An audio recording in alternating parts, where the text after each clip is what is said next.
Damien O'Connor. Mr. Speaker, thank you very much, and I'm pleased to take the opportunity to have a short call on this bill. Order. I have a point of order. Apologies to my colleague for interrupting. Could I confirm that this is a split call? Correct, it is a split call. Honourables, Damien O'Connor, and time will start now. Thank you, Mr. Speaker. What a quagmire of contradictions in this bill, Mr. Speaker. For a party that believes on the power of the market and the wisdom of the market, it's good to hear some reality from the members on the other side. Mr. Speaker, I'd firstly like to acknowledge Peter Dunn, the Honourable Peter Dunn, for pushing ahead. I'm sure that the National Party was probably far more reluctant to push ahead with this bill and intervene on its sacred market, Mr. Speaker, because the market, as the member acknowledges, is both dangerous, if not regulated, and potentially lethal, of course, for too many people. Mr. Speaker, while I have some concern for dogs, my primary concern is for kids. Mr. Speaker, and it's a shame that the National Government doesn't think beyond this bill and shows the same level of concern for kids and for people who have no ability and no control. If we were to, or if I was to grow a few boysenberries, throw in a bit of sugar and then try and sell it, Mr. Speaker, I have to go through the food bill, which is about that thick because of the requirements to sell that. But what we have here is a reluctant government that is thankfully passing a piece of legislation to try and control drugs. I know Peter Dunn pushed for it, and I acknowledge that.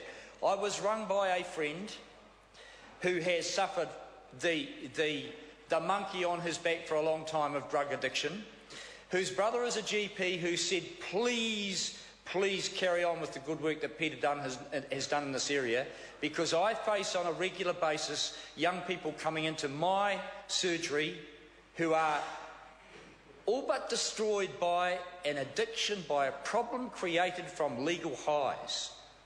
So we must move in this area.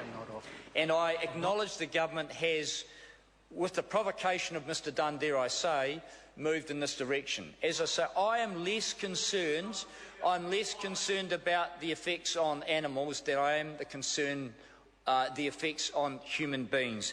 And it is important that we move ahead here, but I suggest that the bill is not perfect.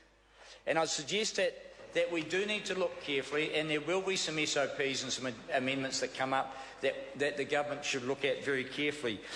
We can't create more harm in our attempt to, of course, reduce harm in one area. So two wrongs never make a right. We have to be sure that we are moving ahead, that the onus of proof of safety falls upon any chemist or any weirdo who wants to create these drugs that they say are recreational, that we know are very, very harmful. My concern particularly for a young woman who might be pregnant, who might consume these because she's told you can have a good time and are safe, so therefore they must be okay. That is the worst possible outcome. In vitro effects on unborn children and the effects on their lives from there on is the one thing that we have no idea of.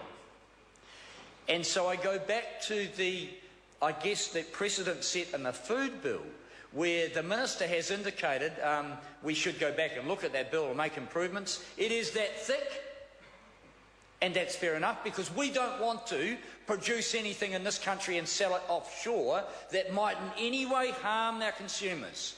And yet, for how long have we had the ability for some wacky chemist to produce some weird outfit? And dare I say to the member over there, just be careful, because if he can guarantee that this piece of legislation, Mr. Speaker, if he can guarantee that this will keep off the shelves and off the market any of these harmful drugs, that's great, and I acknowledge his faith.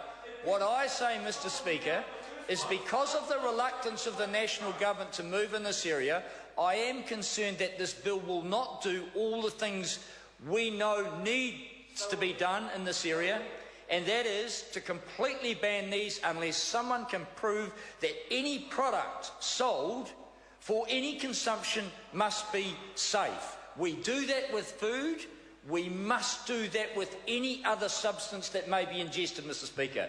And I'm not sure that the government has got it right. The opposition will scrutinise this, look very carefully at all of the outcomes.